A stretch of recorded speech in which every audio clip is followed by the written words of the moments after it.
வணக்கம் அன்பர்களே, வாங்க இன்னைக்கு நாம முள்ளங்கி அரைச்சு விட்ட சாம்பார் எப்படி செய்யறதுன்னு பார்க்கலாம்.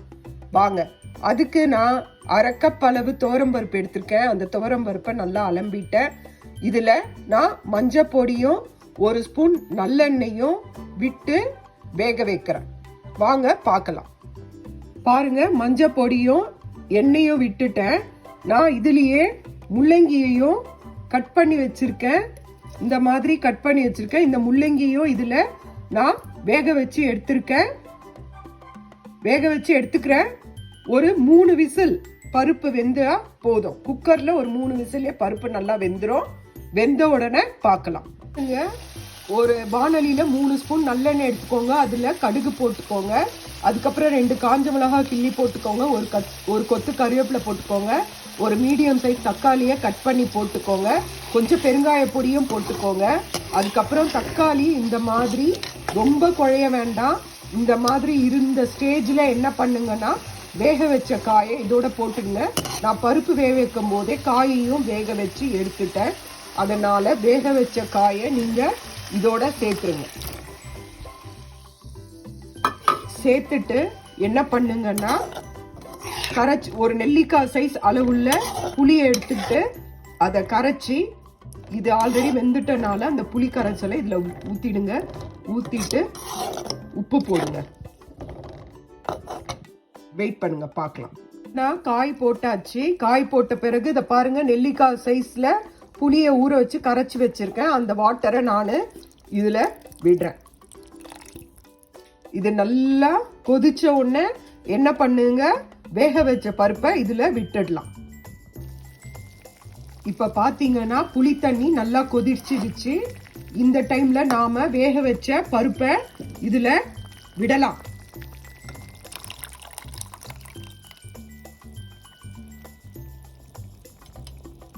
ஏன்னா இது முள்ளங்கி வேக வச்ச கிண்ணம் தான். அதான் பருப்பை நல்லா கடைஞ்சி இதுல விட்டுருக்கேன். இப்போ நாம உங்களுக்கு ஏற்கனவே நான் சாம்பார் பொடி ஒரு வீடியோ போட்டிருக்கேன். அந்த சாம்பார் பொடி தான் இந்த முள்ளங்கி சாம்பாருக்கு விடணும். அந்த பொடியை நான் தண்ணி விட்டு பேஸ்ட் மாதிரி ஆக்கி நான் இதுல ஊத்திடுவேன். என்னன்னா, அது கொதிக்க வேண்டாம். ஆல்ரெடி நம்ம அதெல்லாம் வறுத்து அரைச்சனால நாம அதை கரைச்சி இதுல விட்டுடலாம். ஏன் கரைக்கணும்னா, அந்த பவுடர் அப்படியே போட்டா அங்கங்க கெட்டி கெட்டியா நிற்கும். அதுக்கு பதில் நம்ம தண்ணி மாதிரி பேஸ்ட் ஆக்கிட்டு இதுல விட்டோம்னா நல்லா சூப்பரா வாசனையா நல்லா இருக்கும். இதோ வாங்க நம்ம பார்க்கலாம். இதுதான் நான் அரைச்சி வச்ச சாம்பார் பொடி. நான் இதுல 3 டேபிள் ஸ்பூன் எடுத்து ஒரு பாத்திரத்துல போட்டு அதை பேஸ்ட் ஆக்கிக்கிறேன். திரும்பி டேஸ்ட் பார்த்துட்டு காரம் தேவைன்னா இன்னும் 1 ஸ்பூன் எடுத்துப்பேன். பாருங்க, இதான் 1 டேபிள் ஸ்பூன். இதுல நான் 3 டேபிள் ஸ்பூன் எடுத்துக்கிறேன். நான் 3 டேபிள் ஸ்பூன் எடுத்துக்கிட்டேன். பாருங்க, தண்ணி விட்டு கரைச்சிட்டேன். இது அப்படியே நான் அந்த கொதிக்கிற சாம்பார்ல விட்டுடுவேன்.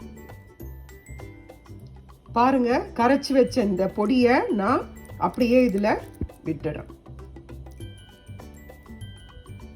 விட்டுட்டு கலக்கிட்ட பிறகு, ஆல்ரெடி உப்பு புளி கொதிக்கும் போதே போட்டாச்சு. கலக்கி விட்ட பிறகு நான் டேஸ்ட் பார்த்துட்டு பத்தலைன்னா நான் இன்னும் 1 ஸ்பூன் போட்டுக்கிறேன். இது நல்லா ஒரு கொதி வந்தோடனே 1 ஸ்பூன் நல்லெண்ணெய் விட்டு கேஸ் ஸ்டவ்வை ஆஃப் பண்ணிடுங்க. ரொம்ப மனமா சுவையா அருமையா இருக்கும். கொதிச்சு முடிச்ச உடனே கொஞ்சம் கறிவேப்பிலையும் கொத்தமல்லியும் கிள்ளி அப்படியே தூவி விடுங்க. சூப்பரான சாம்பார் ரெடி. எனக்கு இந்த காரமே 3 டேபிள் ஸ்பூன் காரமே சரியா இருக்குங்க. அதனால நான் ஆட் பண்ணல. நல்லா சூப்பரா சுவையா இருக்கு, நல்ல வாசனையா இருக்கு. இதே மாதிரி நீங்க ட்ரை பண்ணுங்க. இந்த கருப்பு கலர்ல புளி இருக்கறனால தான் இந்த கலர்ல இருக்கு, இல்லைன்னா இன்னும் நல்ல கலர்ல இருக்கும். இது நல்லா கொதிக்கிட்டோம். கொதிச்ச உடனே நான் சொன்ன மாதிரி 1 ஸ்பூன் ஆயில் விட்டு கறிவேப்பிலை கொத்தமல்லி இருந்ததுன்னா நீங்க அதை இதுல நல்லா நறுக்கி போடுங்க. நான் கொதிச்ச உடனே உங்களுக்கு காட்டுறேன். பாருங்க, இதுதான் முள்ளங்கி சாம்பார். இந்த சாம்பார் சாதத்துக்கு ரொம்ப சுவையா இருக்கும், நல்ல டேஸ்டியா இருக்கும். இதுதான் முள்ளங்கி அரைச்சி விட்ட சாம்பார். நான் உங்களுக்கு ஏற்கனவே சாம்பார் பொடி காட்டியிருக்கேன். அந்த சாம்பார் பொடியிலேயே எப்படி தண்ணி போட்டு அரைக்கிறதுன்ற மெத்தடும் சொல்லியிருக்கேன். நான் சொன்ன அதே ட்ரை இன்க்ரீடியன்ஸ் தான். நான் வந்து அதில் ட்ரை கோகோனட் சேர்த்துருக்கேன். நீங்கள் அதே இன்க்ரீடியன்ஸை ஃப்ரை பண்ணி அதில் ஃப்ரெஷ் கோகோனட்டை போட்டு மிக்சியில் கொஞ்சம் தண்ணி விட்டு பேஸ்ட் மாதிரி அரைச்சி அதை இந்த சாம்பாரில் போட்டிங்கன்னா ரொம்ப நல்லாயிருக்கும். நான் ஏற்கனவே இந்த இன்க்ரீடியன்ஸ் எல்லாமே ட்ரை இன்க்ரீடியன்ஸவே போட்டு அரைச்சி வச்சுருக்கேன். அதை நான் பேஸ்ட் மாதிரி இதில் விட்டுருக்கேன். இந்த சாம்பாரை செஞ்சு பாருங்க. இது இட்லி, தோசை, சாதம் எல்லாத்துக்குமே நல்லா இருக்கும். சாப்பிட்டு பார்த்துட்டு எப்படி இருக்கு என்னன்னு சொல்லிட்டு கமெண்ட் பண்ணுங்க, சப்ஸ்கிரைப் பண்ணுங்க, லைக் பண்ணுங்க.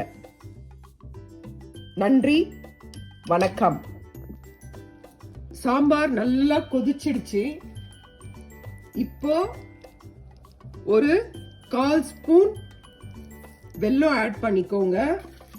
வெல்லம் ஆட் பண்ணீங்கன்னா உங்களுக்கு அந்த காரம், அந்த புளிப்பு இதெல்லாம் உங்களுக்கு நல்லா தூக்கி கொடுக்கும். சூப்பராக இருக்கும். அவ்வளோதான். இது கொதிச்சாச்சு. நான் 1 ஸ்பூன் எண்ணெய் விட்டு கறிவேப்பிலை, கொத்தமல்லி போட்டு நான் கேஸை ஆஃப் பண்ணிடுறேன்.